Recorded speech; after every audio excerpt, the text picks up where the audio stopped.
Aujourd'hui, c'est un jour où une lueur d'espoir, où une espérance apparaît. Aujourd'hui, c'est un jour où la volonté de vivre ensemble, la ténacité et la persévérance prouvent qu'ils sont des vecteurs de changement. Aujourd'hui, Manuel, revenant de Cuba avec les paysans de Font-Rouge, organise un grand combit pour nettoyer la source, construire les canaux, afin d'irriguer les terres cultivables. Aujourd'hui, c'est un jour de victoire.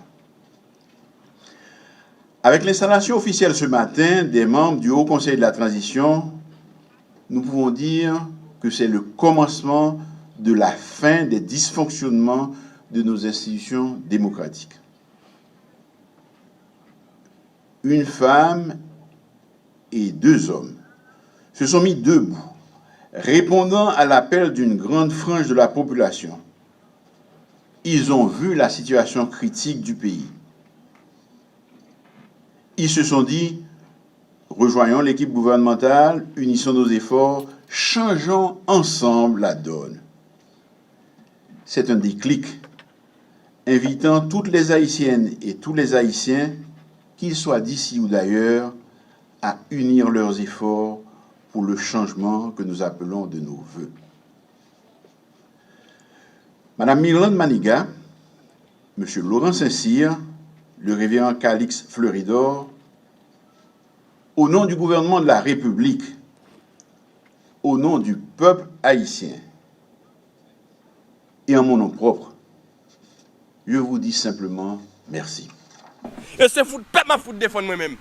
Merci d'avoir accepté de vous engager aux côtés de ce gouvernement dans la noble et ingrate tâche de servir notre pays en ces temps difficiles. Vous avez été choisis respectivement par les partis politiques, le secteur privé et la société civile, selon le prescrit du consensus national pour une transition inclusive et des élections transparentes. Je sais qu'il vous en coûte d'avoir accepté les contraintes multiples qu'impliquent vos nouvelles fonctions et ce que cela représente pour votre famille. Le titre même du document du 21 décembre 2023 nous indique le chemin que nous aurons à parcourir ensemble en vue de tout mettre en œuvre pour créer un environnement propice à l'organisation des consultations populaires et faire tout notre possible pour rassembler un maximum de compatriotes autour de ce que nous allons faire.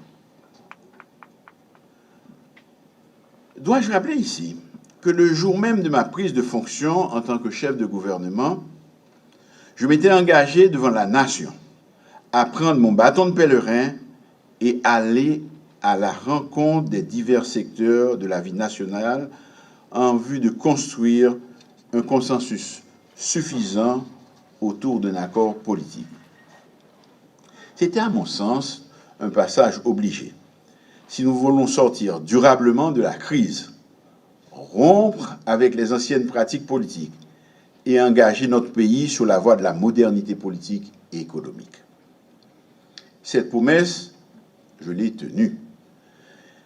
C'est un objectif que j'ai poursuivi sans relâche et qui a permis la signature de l'accord pour une gouvernance apaisée et efficace de la période intérimaire signé le 11 septembre 2021. Certains m'ont reproché d'avoir consacré trop de temps à chercher à convaincre d'autres compatriotes à adhérer à la démarche initiée avec cet accord. Mais, vu de moi, il était essentiel de continuer à dialoguer en vue d'élargir le consensus et de rassembler davantage de compatriotes et des secteurs autour d'un pacte de gouvernabilité. Permettez-moi de féliciter ceux des signataires de l'accord du 11 septembre qui ont compris que la conjoncture exigeait de chacun de nous un dépassement de soi. Vous avez eu de la patience d'attendre que davantage de compatriotes rejoignent la démarche initiale. Ce faisant, vous avez rendu service à notre pays et contribué à la concrétisation de la cérémonie d'aujourd'hui. J'en veux pour preuve que des partis politiques antagoniques, dont les positions semblaient irréconciliables, soient parvenus, sans trop de difficultés, à faire le consensus autour du nom de Mme Myrlande Maliga. Le fait que de multiples groupes organisés de la société civile se soient entendus sous le nom du révérend Calix Fleuridor, président de la Fédération protestante d'Haïti. Et enfin, le fait que le secteur privé des affaires, toujours si réticent à s'afficher en politique, ait bousculé ses habitudes pour prendre ses responsabilités citoyennes en faisant choix de l'un des leurs, M. Laurent Saint-Cyr, pour faire partie du Haut Conseil de la Transition. Chaque fois, boule caoutchouc va augmenter le pouvoir PM. Madame, Messieurs les membres du Haut Conseil de la Transition,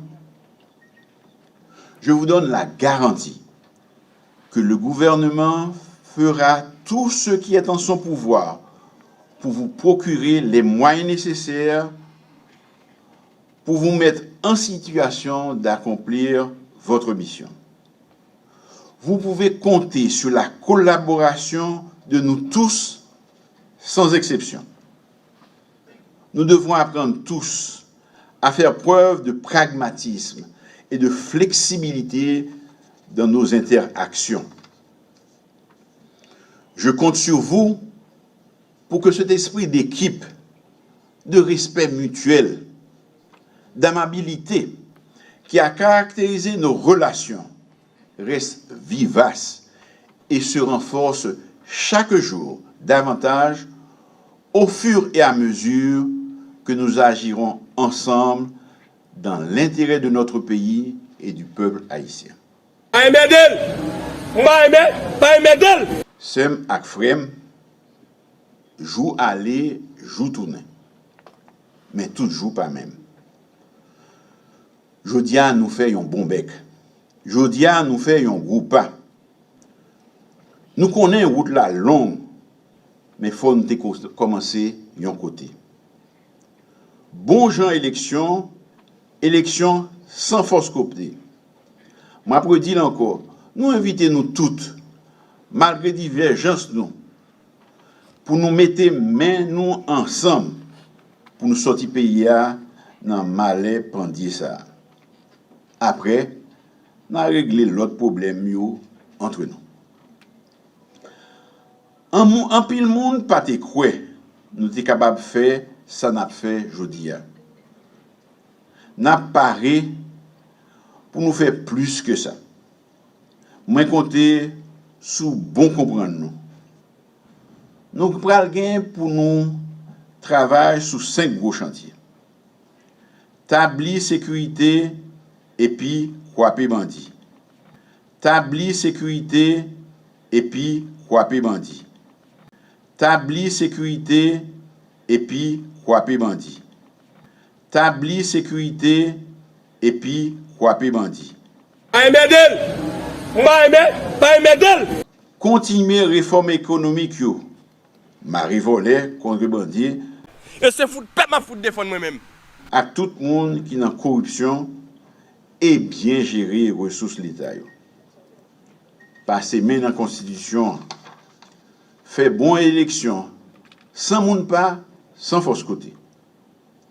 Et puis, remettre pouvoir à monde qui est élu. Vous pouvez mettre des PM dans l'affaire Tristan.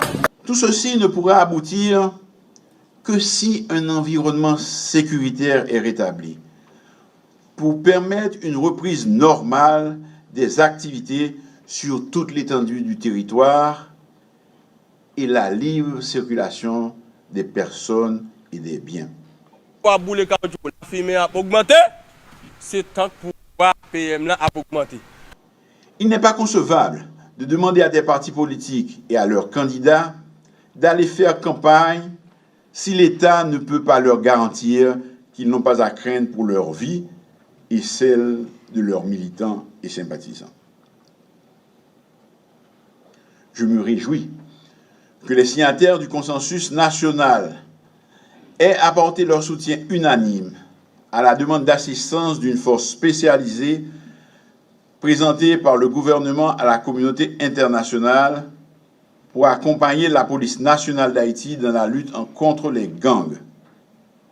Certains pays ont exprimé leur volonté de participer à cette force multinationale. Et j'ai de bonnes raisons d'espérer que cette solidarité va se concrétiser. Il est vrai que compte tenu de la dégradation de la situation, nous aurions souhaité une réponse plus rapide. Je veux saisir l'opportunité de l'installation des membres du Haut Conseil de la Transition pour lancer à nouveau un appel à tous ceux qui hésitent encore à participer à ce grand combat national. Leur place est à nos côtés, aux côtés des membres du HCT, aux côtés du peuple haïtien, dans le combat pour la restauration de la démocratie. Aucune personne, aucun secteur, aucun groupe ne peut prétendre apporter seul une solution durable aux problèmes de notre pays. C'est pourquoi je vais continuer à parler aux uns et aux autres pour chercher à les convaincre de nous rejoindre. Je compte sur les membres du HCT pour m'aider dans ce travail. Je sais que vous avez déjà commencé à le faire, mais il faudra continuer sans relâche. Nous avons besoin d'une forte mobilisation de tous nos compatriotes pour qu'ils participent massivement aux prochaines consultations populaires. Il en va de la légitimité des nouveaux élus. Mesdames, Messieurs, gouvernement engagé dans ces réformes qui commencent à bailler bons résultats. Façon sérieuse et responsable, nous gérer finances publiques, permettre institutions financières internationales, recommencer à faire nous confiance.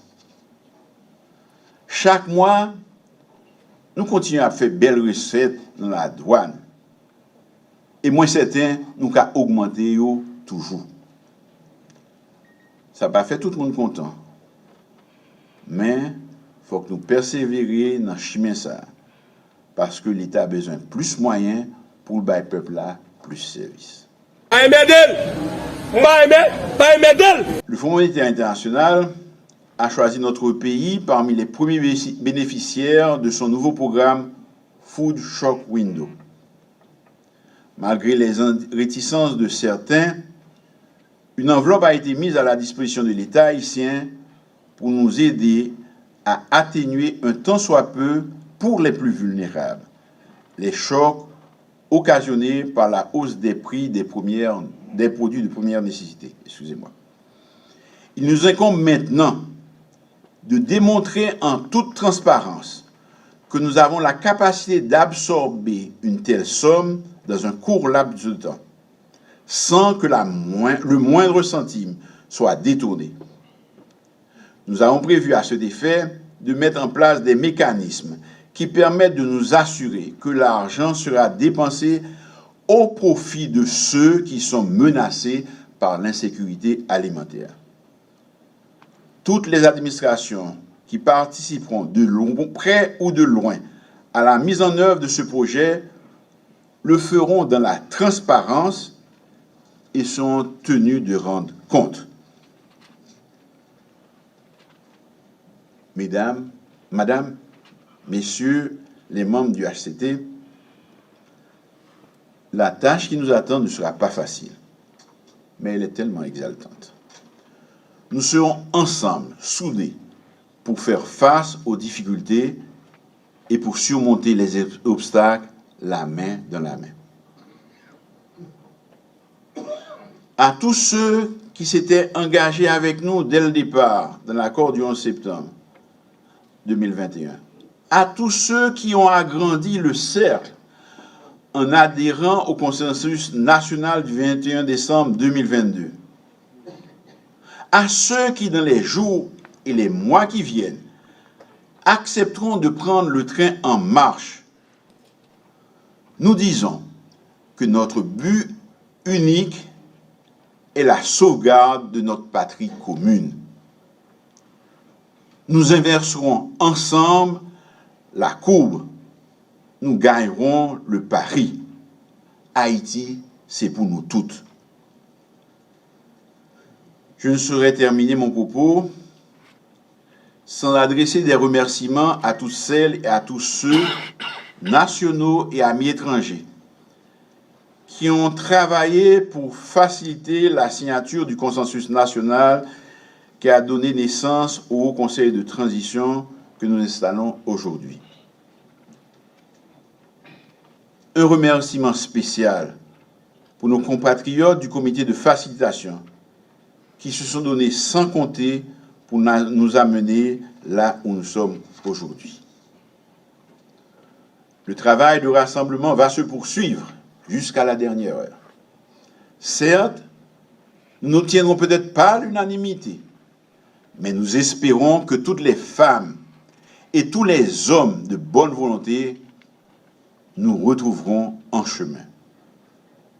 J'ose espérer que l'histoire se souviendra de cette journée comme le point de départ du grand rassemblement des Haïtiennes et des Haïtiens de tous horizons pour le renouvellement national. Que Dieu protège et bénisse notre cher pays. Vive la République, vive Haïti. Pas aimer d'elle. Et c'est foutre, pas ma foutre défendre moi-même.